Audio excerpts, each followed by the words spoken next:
તો મિત્રો લાસ્ટ સેશનની અંદર જે હોમવર્કની અંદર આપણને મેં તમને એક્ઝામ્પલ પૂછેલો હતો, દાખલો પૂછેલો હતો, તો એનું સોલ્યુશન જે છે આપણે જોઈએ. એક રંગસૂત્ર ઉપર રંગસૂત્રને હું આ રીતે ધારી લઉં છું. એક રંગસૂત્ર ઉપર જનીન A અને B વચ્ચેનું અંતર, આ જનીન A અને આ જનીન B, એની વચ્ચેનું અંતર 50 સેન્ટીમીટર છે. 50 સેન્ટીમીટર. B અને C વચ્ચેનું અંતર, ધારો કે આ B અને આ છે C, એની વચ્ચેનું અંતર 5 સેન્ટીમીટર છે. C અને D વચ્ચેનું અંતર 2 સેન્ટીમીટર છે. તેથી A અને C વચ્ચેનું 55 અને A અને D વચ્ચેનું 57, મીન્સ કે રેખીય ક્રમ પણ આવી રીતનો છે. તો કયા બે જનીન વચ્ચે સંકરણ કરતા સંતતિમાં સૌથી ઓછા પ્રમાણમાં પુનઃસંયોજિત સંતતિઓ મળશે? અને રંગસૂત્ર પર જનીનનો રેખીય ક્રમ જણાવો. તો રેખીય ક્રમ તો આપણને ખબર જ છે. રેખીય ક્રમ આવી રીતનો થશે. રેખીય ક્રમ A B C D, અથવા ઊંધું પણ કહી શકો B C B A.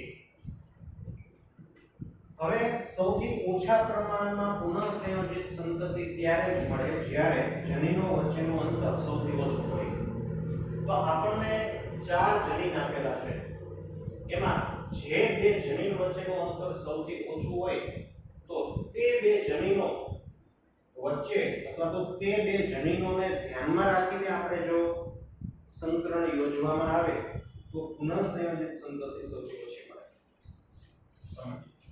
તો તમે જોઈ શકો કે બહુ સિમ્પલ દેખીતી વાત છે કે C અને D જે છે એની વચ્ચેનું જનીન અંતર સૌથી ઓછું છે, એટલે કે 2 સેન્ટીમીટર. મીન્સ કે C અને D જનીન જે લક્ષણો માટે જવાબદાર છે તે લક્ષણોને ધ્યાનમાં રાખીને જો આપણે સંકરણ કરીએ તો આપણને સંતતિ અથવા તો એનું જે સંકરિત પેઢી છે એમાં સૌથી ઓછા પ્રમાણમાં આપણને પુનઃસંયોજિત સંતતિ મળશે. તો બીજું સોલ્યુશન છે C and D વચ્ચે સંકરણ કરતા ઓછા પ્રમાણમાં પુનઃસંયોજિત સંતતિ મળે.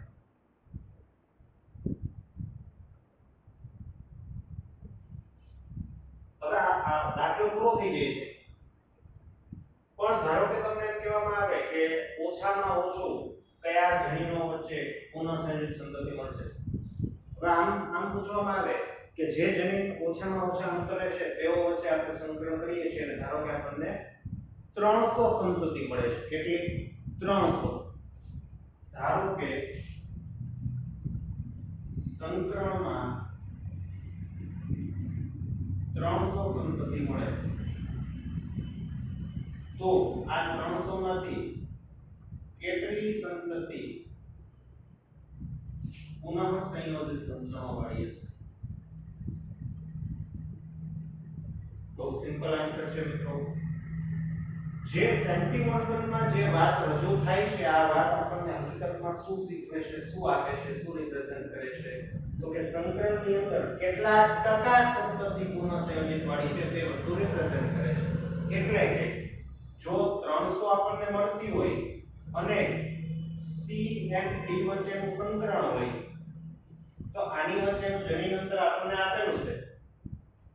આ જનીન અંતર 2 સેન્ટીમીટર છે, એટલે કે આપણને 300 ના 2%, 300 એટલે 100%, તો આના 2% કેટલા થાય? તો કે 6 થાય.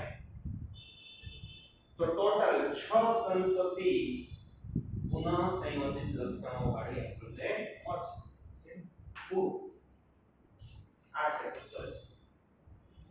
આગળ વધીએ મિત્રો.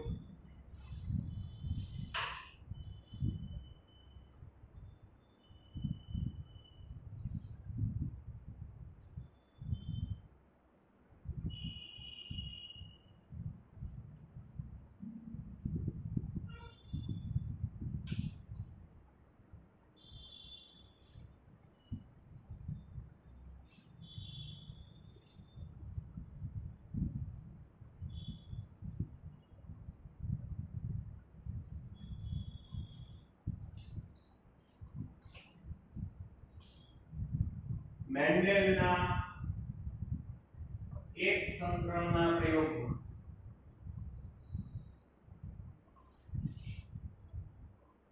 મેન્ડેલના એક સંકરણના પ્રયોગમાં F2 પેઢીમાં વિષમ યુગ્મી સજીવની સંખ્યા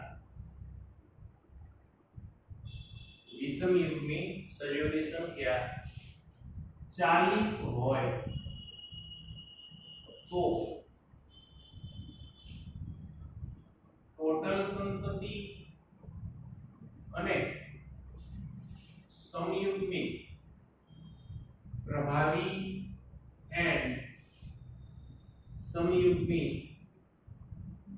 પ્રચ્છન્નની સંખ્યા એન્ડ ટકાવારી શોધો.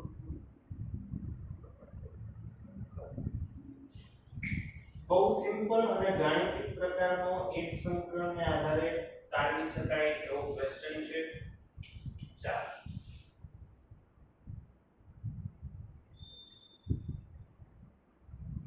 F2 પેઢીમાં વિષમયુગ્મી સજીવ એટલે કે આની વાત કરે છે, આ બેની વાત કરે છે. એની સંખ્યા 40 છે. કેટલી છે? 40. આપણને જો રેશિયો આવો મળે છે 1:2:1 એટલે કે જેટલા વિષમયુગ્મી છે એટલા જ સમયુગ્મી છે. આ રેશિયો મુજબ ગાણિતિક રીતે એમ કહી શકાય કે જેટલા વિષમયુગ્મી છે એટલા સમયુગ્મી છે. અને સમયુગ્મી અને વિષમયુગ્મી, જો આ સમયુગ્મી પ્રચ્છન્ન સમયુગ્મી પ્રભાવી બંને સમપ્રમાણમાં છે. એટલે આનો મીનિંગ એમ થાય કે જો 40 આવા હોય એટલે કે વિષમયુગ્મી હોય, વિષમયુગ્મી તેનો મીનિંગ એમ છે કે ટોટલ 40 સમયુગ્મી છે. સમયુગ્મીમાં બે પાર્ટ પડે, સમયુગ્મી પ્રભાવી, સમયુગ્મી પ્રચ્છન્ન. તો બહુ સિમ્પલ છે, બંને પાછા સમપ્રમાણમાં છે. તો 20 છે તે આવા છે સમયુગ્મી પ્રભાવી અને 20 છે એ આવા છે સમયુગ્મી પ્રચ્છન્ન. તો એક આન્સર તો આપણને મળી ગયો કે સમયુગ્મી પ્રભાવી અને સમયુગ્મી પ્રચ્છન્ન છે એની સંખ્યા કેટલી થઈ? તો સંખ્યા 20 થઈ. ચાલો આ એક આન્સર મળી ગયો. બીજો આપણે ટોટલ સંતતિ પણ શોધવાની છે. ટોટલ સંતતિ સિમ્પલ, આ જેટલા છે એટલા જ સામે છે. ટોટલ કેટલા થાય? 80. તો ટોટલ સંતતિ 80. ટકાવારી શોધવાની છે આપણે કે સમયુગ્મી પ્રભાવીની ટકાવારી કેટલી, પ્રચ્છન્નની ટકાવારી કેટલી. લગભગ મને કહેવાની જરૂર નથી 50% આ છે, 50% આ છે. આ 50% ના સમપ્રમાણમાં છે. તો સાદું ગણિત છે મિત્રો, ધોરણ 5 નો. ટોટલ સંતતિ 80 છે તો સમયુગ્મી પ્રભાવી જે છે એની સંખ્યા 20 થાય, જ્યારે સમયુગ્મી પ્રભાવી જે છે એની ટકાવારી 25%. કઈ રીતે 25%? આ સમયુગ્મી છે, આ 50% છે. આ 50% ની સમયુગ્મી છે. આ 50% ના અડધા સમપ્રમાણમાં એટલે 25% આ થયા, 25% આ થયા એટલે ટોટલ 50% થયા. બાકીના 50% વિષમયુગ્મી છે, ટોટલ 100% થઈ ગયા. તો સમયુગ્મી પ્રભાવીની ટકાવારી 25%. એવી જ રીતે સમયુગ્મી પ્રચ્છન્ન એટલે કે સ્મોલ t જમીન બંધારણ ધરાવતા સજીવની ટકાવારી પણ સિમ્પલ 25% થાય. નથી પૂછ્યું છતાંય લખી નાખીએ કે વિષમયુગ્મી સજીવ છે, વિષમયુગ્મી એટલે કે કેપિટલ T સ્મોલ t એની ટકાવારી કેટલી થાય? 50%. 50% બે 50% ટોટલ 100. સંખ્યા તો કે આની 40 છે, સંખ્યા આ બંનેની 20 છે. ચાલો તો આવી રીતે આવા કોઈ પણ ફોર્મેટમાં એક સંકરણ છે, દ્વિસંકરણ છે એમાંથી આપણને આવા એક્ઝામ્પલ્સ આવી શકે છે. આગળ જોઈએ.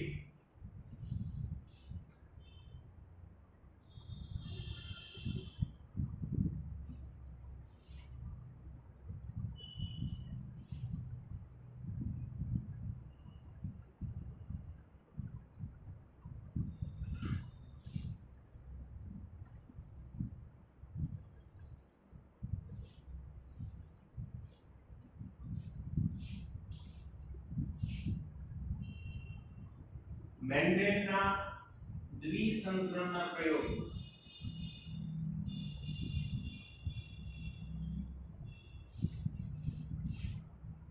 એકસો ને 50 છોડ સમયુગ્મી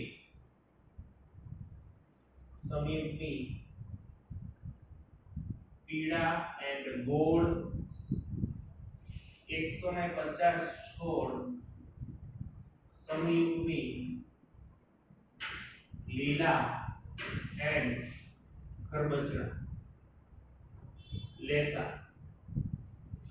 પ્રયોગની અંદર 150 સમયુગ્મી પીળા ગોળ એટલે કે શુદ્ધ પીળા ગોળ એન્ડ શુદ્ધ લીલા અને ખરબચડા છોડને આપણે લઈએ છીએ સંકરણની અંદર. F2 પેઢીમાં પુનઃ સંયોજિત સંતતિ પીળા અને ખરબચડા ની સંખ્યા 450 છે. પીળા અને ખરબચડાની સંખ્યા 450 છે. તો પીળા એન્ડ ખરબચડા ટોટલ સંતતિના કેટલા ટકા હશે? મિત્રો ક્વેશ્ચન જ્યાં સ્ટાર્ટ થયો છે બહુ સિમ્પલમાં સિમ્પલ આનો આન્સર છે. 1 મિનિટ પણ ન થાય. પણ જનરલી આ જે ચેપ્ટર છે એની અંદર આપણને એટલી લાંબી રકમ આપેલી હોય છે. તમે ઇવન જૂના નીટના પૂછેલા હોય તો એની અંદર પણ જોઈ શકો કે બહુ લાંબી વાત કરી હોય પણ એનો આન્સર કઈ હોતો જ નથી, બેઠો જ પૂછેલો હોય છે.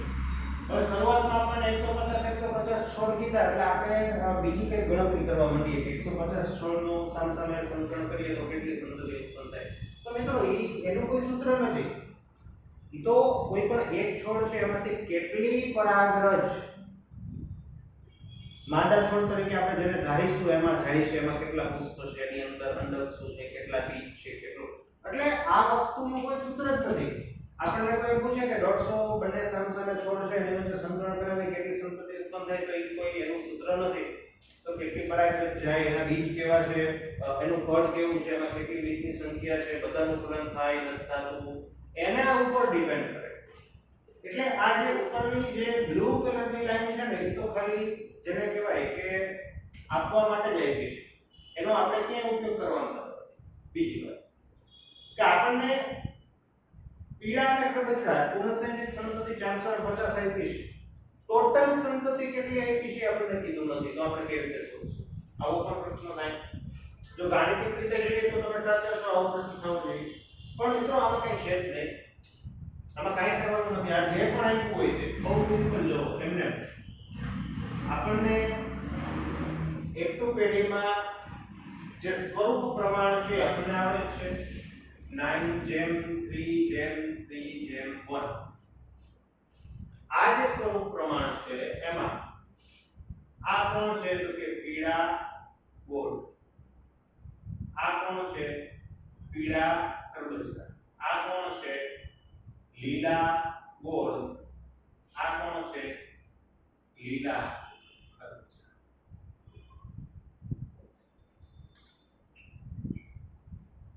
મીન્સ કે આ પીળા અને ખરબચડા 3 ના રેશિયોમાં છે કમ્પેર્ડ ટુ અધર્સ.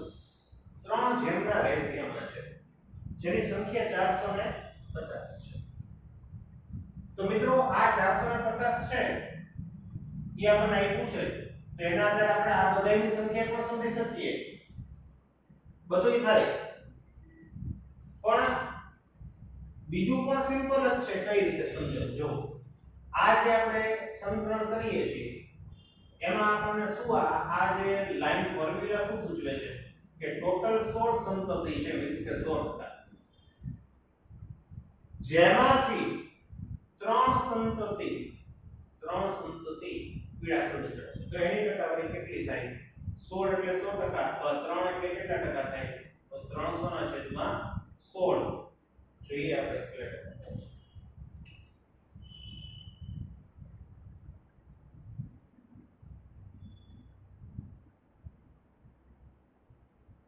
18.75 આવી ગયો જો 18.75 સંતતિ આવી હશે સિમ્પલ.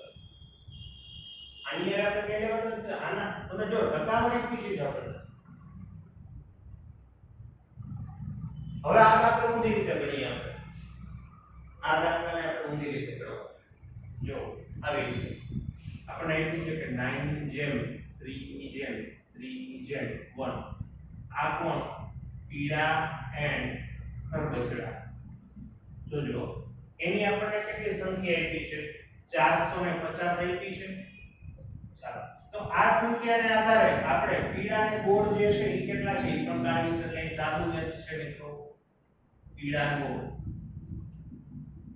લીલા ગોળ, લીલા ખરબચડા. સિમ્પલ. જો કેવી રીતે તારવશો આપણે? ઘણી બધી રીત છે ત્રિરાશિની. આ 450 છે એનો મીનિંગ એમ થાય આ પણ 3 જેમમાં છે એટલે આની સંખ્યા પણ 450 છે. ચાલો રેડી. હવે આના કરતા આ કેટલા ગણું છે? 2 ગણું થાય. આ કે ના? તો અથવા જો બહુ સાદી રીત કીધું 450 + 450 કેટલા થયા? 900. ટોટલ થયા 900. રેડી. હવે આવી રીતે તમે કરી શકો. ટોટલ કેટલા છે? 16. 16 એટલે કેટલા થાય? 100%. આ બે કેટલા છે? 6. 6 એટલે કેટલા થાય? તો કે 37.5. રેડી. તો ટોટલ સંતતિના 37.5% વિષમ યુગ્મી છે. તો 37.5% એની રકમ આપણને ખબર છે 900. તો 100% એટલે કેટલા થાય? આવી રીતે પણ તમે કેલ્ક્યુલેશન કરી શકો.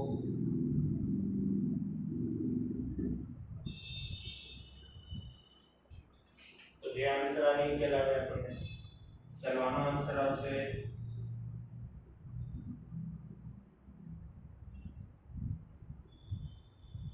2400. તો એનો મીનિંગ એમ થાય કે આ બંને જે છે એ 2400 છે. 2400 કોની સંખ્યા મળે છે આપણને? તો કે પીળા ગોળ પ્લસ લીલા ખરબચડા. રેડી. હવે જો આપણી પાસે બધી સંખ્યા થઈ ગઈ. આ બે ટોટલ થઈને 2400 છે. આ બે ટોટલ થઈને 900 છે. તો ટોટલ સંતતિ મળી ગઈ આપણને 2400 + 900 કેટલા થાય? 3300. તો આપણી પાસે ટોટલ સંતતિ મળી ગઈ. રેડી. જે અહીંયા 16 ગણતા એની બદલે અહીંયા 3300 હોય. તો હવે આપણે આમ પણ ટકાવારી ગણી શકીએ કે 3300 એટલે 100% થતા હોય તો 450 એટલે કેટલા? તો 450 100 3300 આ બે જાય.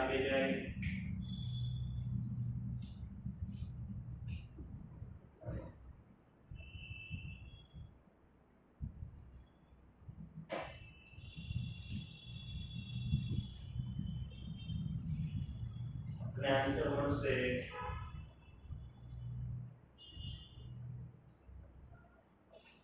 Near about.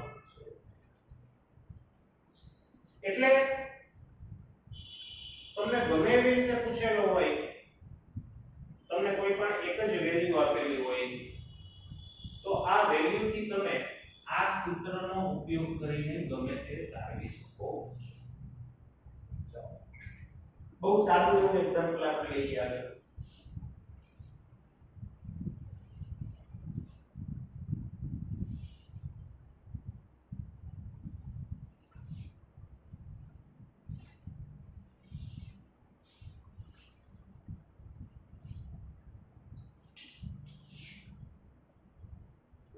મેન્ડેલના દ્વિસંકરણના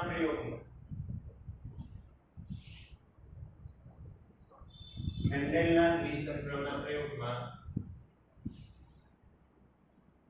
લીલા અને ખરબૂચડા બીજ ધરાવતા છોડની સંખ્યા 10 હોય તો ટોટલ સંતતિની સંખ્યા અને લીલા એન્ડ ખરબૂચડા ની ટકાવારી શોધો.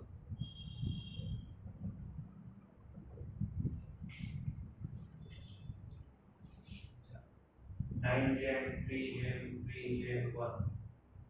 Sorry. આ આપણને લીલાના ખરબૂચડા છે. આ છે 10.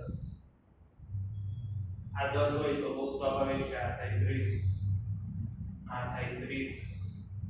આ થાય 90. શું કીધું છે? ટોટલ સંતતિની સંખ્યા થશે 9 100 થી આ 160 ટોટલ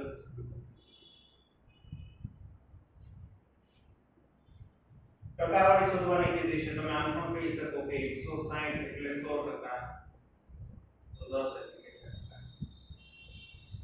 અથવા તો અહીંયા પણ કહી શકાય ટોટલ 16 એટલે 100%, તો 1 એટલે સિમ્પલ.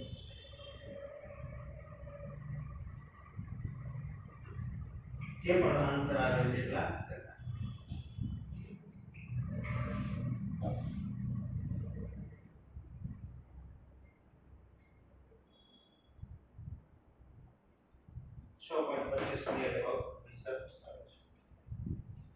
તો આ વાત થઈ મેન્ડેલના એક અને દ્વિસંકરણના પ્રયોગમાં સાદી ત્રિરાશીઓ મૂકવાની વાત છે.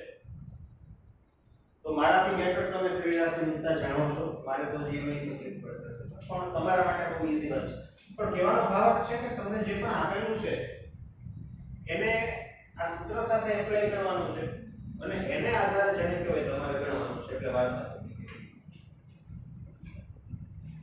તો ફરીથી આવતા સેશનની અંદર આપણે કસોટી સંકલન શું છે એને લગતા અમુક એક્ઝામ્પલ શું છે, એક સંકલનનું કસોટી સંકલન, બે સંકલનનું, ત્રણ સંકલનનું, ચાર સંકલનનું અને એની અંદર આવતા અમુક ગાણિતિક બાબતો એની ચર્ચા આપણે